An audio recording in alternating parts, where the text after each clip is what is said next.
उधर क्या करा रे? ये तुमको ही पूछता मैं।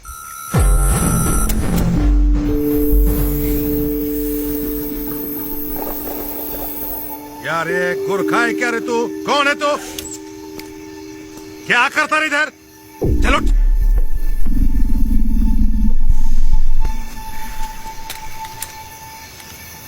एका रे बघ, सुई, दवाई, ग्लव्स, पेटी. साहेब फक्त हड्डी दिसते. कोण रे तू?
क्या हो रहा है टोंगली?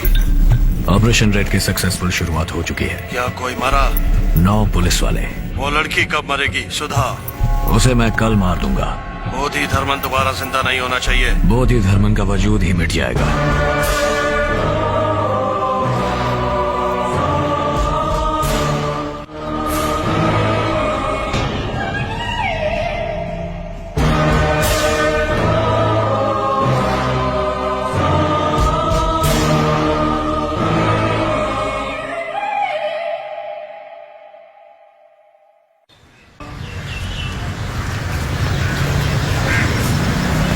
थैंक्स अरविंद.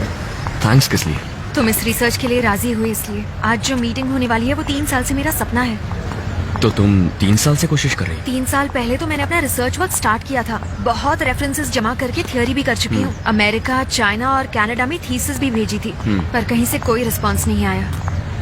क्या तुम वो इंडिया में नहीं कर सकती? कर सकती हूँ, पर जिंदा इंसान की रिसर्च करने के लिए यहाँ की गवर्नमेंट की परमिशन चाहिए.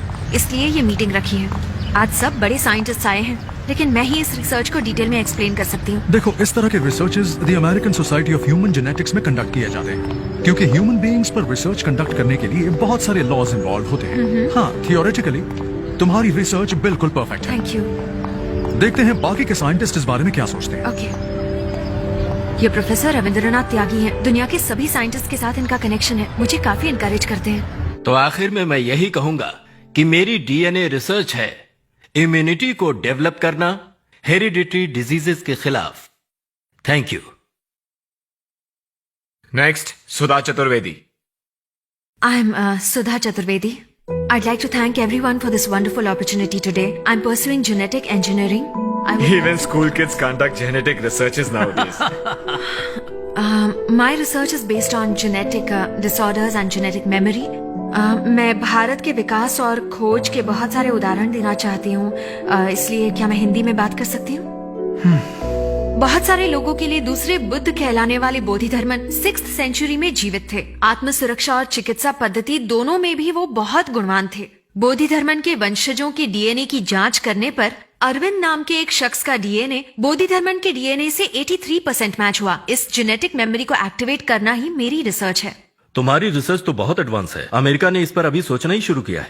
नहीं सर, बोधि धर्मन ने उस किताब में इसके बारे में बहुत कुछ लिखा है। हिंदी किताब पढ़ के जेनेटिक रिसर्च नहीं कर सकते हैं। वो किताब हिंदी में है, बस इसी कारण से उसे बेकार मानना क्या सही होगा सर? मिस्टर नेल्सन, ये तो आजकल का फैशन हो गया, जहाँ भी देखो बस हिंदी हिंदी ही बोलो। सुनिए, 800 साल पहले आई हुई इंग्लिश आपके लिए अहम हो सकती है, लेकिन मेरे लिए उससे पहले आई हुई हिंदी ही हमेशा अहम रहेगी। इस दुनिया में बंदर 10 लाख साल पहले आए थे और मनुष्य सिर्फ 2 लाख साल पहले। तो क्या अब बंदर मनुष्य से बड़ा हो गया? तुम्हारी हिंदी बंदर के जैसी है। हाँ, पुरानी तो है, लेकिन किसी काम की नहीं है।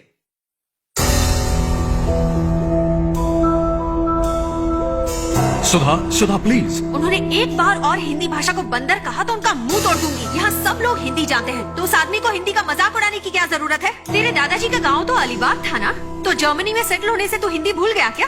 सिर्फ इंग्लिश में बात करूँ तो आप लोग विश्वास कर लोगे, लेकिन हिंदी में बोलूँ तो मेरा मजाक उड़ाओगे।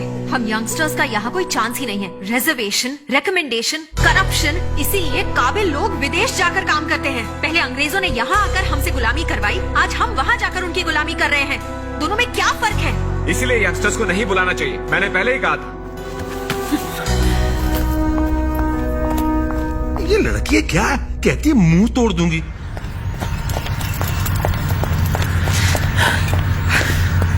क्या हुआ सुधा? इंडियन होने के कारण विदेश में इज्जत नहीं देते हैं, हिंदी बोलने के कारण इंडिया में इज्जत नहीं देते हैं। क्या कहा उन्होंने? वो लोग सुनने को ही तैयार नहीं है। एक्सक्यूज मी, आपका असाइनमेंट हमने कल ही पढ़ा। Really fantastic stuff. सक्सेस यकीनन मिलेगी, लेकिन यहाँ कुछ नहीं होने वाला। आप अमेरिका चले जाइए। सुनो, तुम्हारे कहने पर भी वो लोग नहीं मानेंगे क्या? सॉरी सर, हमने कुछ कहा तो वो हमारे मार्क्स काट लेंगे। मतलब ये हमारा नंबर है, अगर रिसर्च में किसी मदद की जरूरत हो प्लीज कॉल अस। तो अब हम क्या करेंगे? इनके सपोर्ट के बिना हम इंडिया में कुछ नहीं कर सकते हैं। सुधा चतुर्वेदी आप ही हैं? हाँ, मैं ही सुधा हूँ। आपसे कुछ पूछताछ करनी है। आप हमारे साथ पुलिस स्टेशन चलिए। प्लीज। क्या मैं भी चल सकता हूँ? आप भी चल सकते हैं, आइए।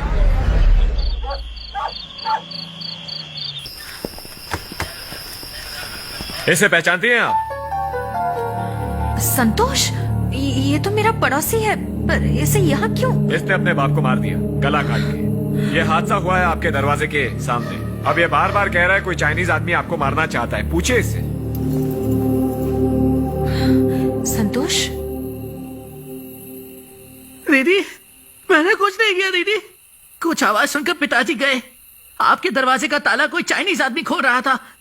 पिताजी ने उस चाइनीज आदमी से पूछा तो उसने पिताजी का गला काट दिया। मुझे लगता है वो आपको मारने आया था दीदी। बस यही बात दोहराया जा रहा है।